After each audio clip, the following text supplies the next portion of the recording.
ചായ മഴപരി കഴിച്ച ശേഷം ക്യാഷ് കൊടുക്കാനായി കൗണ്ടറിലേക്ക് നടക്കുന്ന ശംഭു. അയാൾ പേഴ്സ് പുറത്തെടുക്കുന്നു. ചായക്കും പഴംപരിക്കും മൊത്തം 32 രൂപ. അയാൾ 4 10 നോട്ടുകൾ പുറത്തെടുക്കുന്നു. അതിൽ നിന്നും മറ്റൊന്നുകൂടി പുറത്തെടുക്കുന്നു. ബിബീഷ് ബാലന്റെ ഒരു പാസ്പോർട്ട് സൈസ് ഫോട്ടോ. അതിവിദഗ്ധമായി ആ ഫോട്ടോ ആ നോട്ടുകൾക്കിടയിൽ ഒളിപ്പിക്കുന്നു. നേരെ മുതലാളി രവിയുടെ കൈകളിലേക്ക്. ശേഷം ഇത് ബിബീഷിന്റെ ഫോട്ടോ അല്ലേ? ബിബീഷിനെ നിങ്ങൾക്ക് അറിയാ? ബിബീഷനെ അറിയാമോന്ന്? അവനെ അറിയാമെന്ന് പറയുന്നതേ നാണക്കേടാ. എന്തെന്നാ നിങ്ങൾ ഈ പറയുന്നത്? അവനെ പറ്റിട്ട് നാട്ടുകാർക്ക് അങ്ങനെ ഒരു അഭിപ്രായം ഇല്ലല്ലോ. അവനെ പറ്റി നാട്ടുകാർക്ക് ശരിക്കും അറിയില്ല. ഞാൻ വേറെ 1-2 ആൾക്കാരെടുത്ത് ചോദിച്ചു, അവർക്കും ഇതേ അഭിപ്രായം.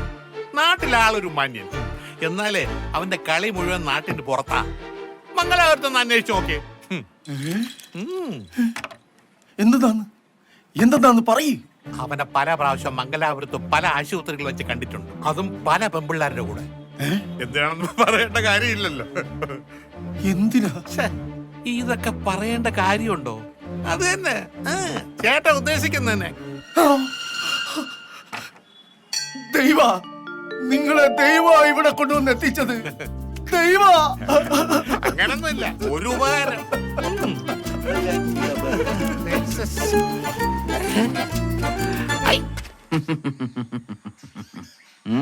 എങ്ങനുണ്ട്? സംഭവിക്കില്ലേ? നീ പറഞ്ഞ അത്ര വെറുപ്പിച്ചില്ലേ? ചെലപ്പോ ഏക്കും. ഈ ബിൽഡപ്പ് ഇത്തിരി കൂടി പോയില്ലേ? ശംഭുവിനെ പോലുള്ള ഹൈലി ടാലന്റഡ് ആയിട്ടുള്ള ആർട്ടിസ്റ്റുകൾക്ക് മിനിമം ബിൽഡപ്പ് ഒക്കെ വേണം സുഹൃത്തെ. അപ്പൊ എങ്ങനെ പരിപാടികള്? ശംഭു വരട്ടെ.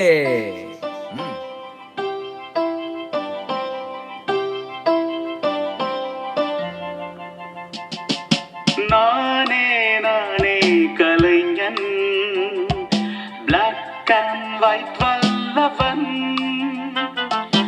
என்றும் என்றும் இளைஞன், பெண்கள் கண் வைப்பவன், யாதுமே ஊரே யாவரும் கேளிர், உத்தமன் வீரன் இவன், பேசுற பேச்சு ஆடுற ஆட்டம் பார்க்கத்தான் போற ஜனம். ഇതെന്തിങ്ങനെ? ഡെബ്ബിയൊക്കെ അല്ലേ, ഒന്ന് കളറാക്കിയതായിരിക്കും. ഇങ്ങനാണോ ഇയാൾ ആൾക്കൂട്ടത്തിൽ അലിഞ്ഞില്ലാടാ പോകുന്നത്? കോസ്റ്റ്യൂമിലല്ല, പെർഫോമൻസിലാണ് കാര്യം. കണ്ടോ? വെയിറ്റർ, ചോദിക്കേ. എന്ത് ചോദിക്കാൻ? താൻ ചോദിച്ചാലേ എനിക്ക് ഡയലോഗ് പറയാൻ പറ്റൂ. എന്ത് വേണം ചോദിക്കേ. ഓ അതെയാ, എന്നാ വേണ്ടേ സാർ? 2 പഴംപൊരിയും 1 ചായയും. 2 പഴംപൊരി ചായ. 2 പഴംപൊരി 1 ചായ. എന്നെ അനുഗ്രഹിക്കണം.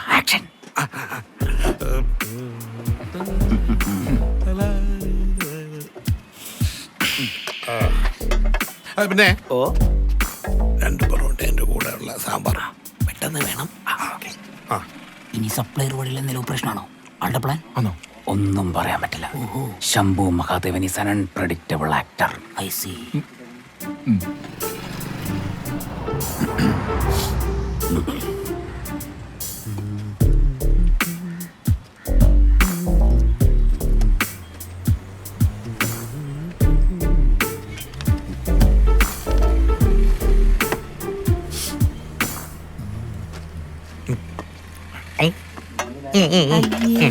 ഇതാണ് സ്ട്രാറ്റജിക്കൽ ഓപ്പറേഷൻ. ഇതെന്താണ് സ്ക്രിപ്റ്റിലില്ലാത്ത പുതിയൊരു സീൻ? ഓൻ കൈ നിട്ടതായിരിക്കും. കിരണേ പൊളിയൂ. വെയിറ്റ്. ശംഭു മഹാദേവൻ വെറുതെ ഒന്നും ചെയ്യില്ല. സിറ്റുവേഷൻ ഓക്കെ ആന്ന് കയറി ചെന്ന് പറഞ്ഞാലാ? തിരക്കാക്കല്ല, ഒരു കാര്യം ചെയ്യുമ്പോൾ പരിസരമൊന്ന് ശ്രദ്ധിക്കണം. കൊളായി കഴിഞ്ഞാൽ എൻ്റെ ജീവിതം പോവും, പിന്നെ സൊസൈറ്റി പവിത്രനില്ല. നീ ഒരു കാര്യം ചെയ്യ്, അതിൻ്റെ അകത്ത് പോയിട്ട് എന്തെല്ലാം നടക്കും നോക്കിട്ട് വാ. ഞാനാ? നീ എന്നെ പിന്നാലെ പോ.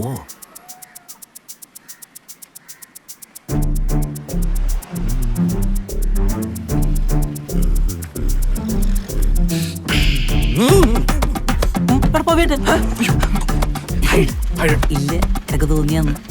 ഇല്ല ചന്ദ്രേട്ട, ഓടിക്കോ ഓടിക്കോ. എന്തിനാ? എന്തായി? നമ്മളെ പിള്ളേരകത്തുണ്ട്. അതെയാ? വന്നാക്കലേ എനക്കങ്ങനെ അറിയില്ല.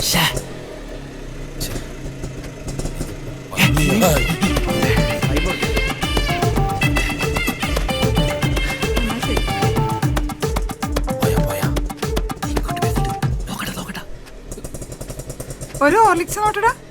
അല്ല ദേവി എന്തിനിപ്പോ കേട്ടേക്കൊന്നിനി? ആ കടയിലെ പുളിച്ച പഴംപൊരിയാണ് ഓരുടെ ഫേവറേറ്റ്. എന്തായാലും ഒന്നിനോട് ഭയങ്കര സ്നേഹാതാട്ടാ. എന്തേ? അല്ല നിനക്ക് ഹോർലിക്സ് വാങ്ങിക്കുന്നുണ്ട്.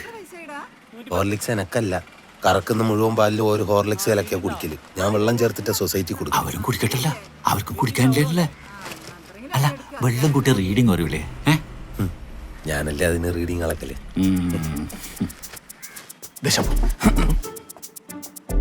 നമ്മളിതിലില്ല, ഗാലറിയിലിരുന്ന് കളി കണ്ടാ മതി. ഗ്യാസിന് നമ്പർ കിട്ടീനാ? ഇല്ല. ആ ഞാൻ തരാം. ഏമ്പക്കം കണ്ട നാച്ചുറൽ ആക്ടിങ്. ഇത്രയും വാരി വലിച്ചു പിടിഞ്ഞ ആർക്കാണേലും ഏമ്പക്കം വരും, സ്വാഭാവികം. അതിന് തന്നെയാണ് നാച്ചുറൽ ആക്ടിങ് പറയുന്നത്. 48. ആ ഫോട്ടോ അകത്തിരിക്കട്ടെ. ദാ, അത്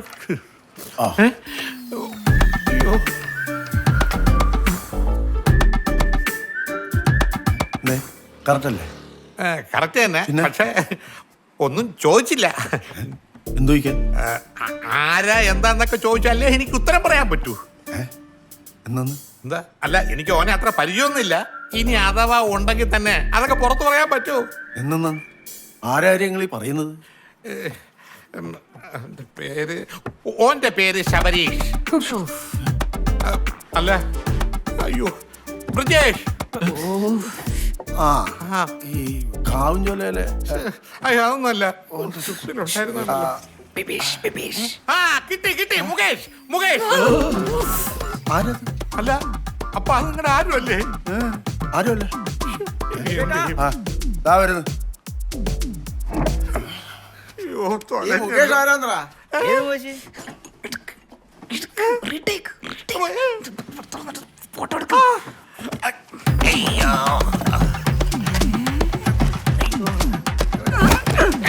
ഈ നാട്ടിൽ വന്നിട്ട് കണ്ടതാ.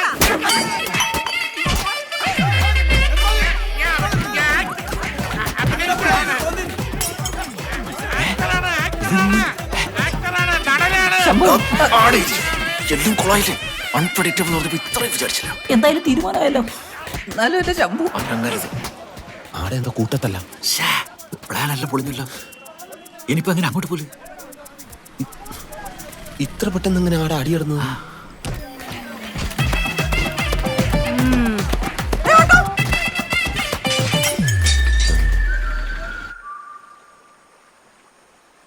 ടെൻഷനാവണ്ട, ചന്ദ്രേട്ട അച്ഛനെ കാണാൻ പോയിട്ടുണ്ടല്ലോ. വരട്ടെ. ഇന്നില്ലേ ഹോട്ടലിൽ അടി നടന്നിന്, അതുകൊണ്ടാ കാണാൻ പറ്റാൻ ഞാൻ. ഓനവിടെ ചൊറയാക്കി കൊണ്ടിരിക്കുന്നുണ്ട്. ഓൻ എന്തോ പ്രീ വെഡിങ് ഷൂട്ട് നടത്തണോലോ, അതും നാളെ തന്നെ. പ്രീ വെഡിങ്ങാ? ആന്ന്, അതൊന്നും നടക്കാൻ പോകുന്നില്ല.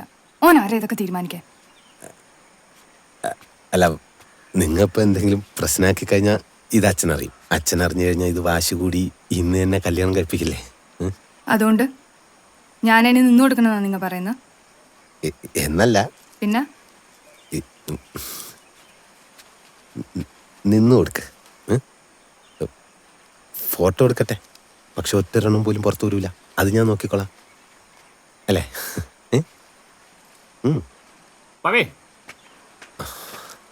എന്തായി ചന്ദ്രേട്ടാ? ഒന്നും നടക്കൂലടോ. അയാള് കല്യാണം നേരത്തെ ആക്കുന്ന പറഞ്ഞ ഒരു 2 മാസത്തിലുണ്ടാവും. പവിയേട്ടാ ഇനിയിപ്പോ? അല്ല, നിങ്ങൾ പേടിക്കണ്ട. നമ്മ എന്താണെന്നൊന്ന് ആലോചിക്കട്ടെ. നിങ്ങൾ ഇപ്പോൾ വീട്ടിലേക്ക് പോയിക്കോ, ഞാൻ വിളിക്കാം. നിങ്ങളെ വിശ്വസിച്ചിട്ടാന്നേ. നമ്മ ഇത് മുടക്കും, അതെൻ്റെ വാക്കാണ്.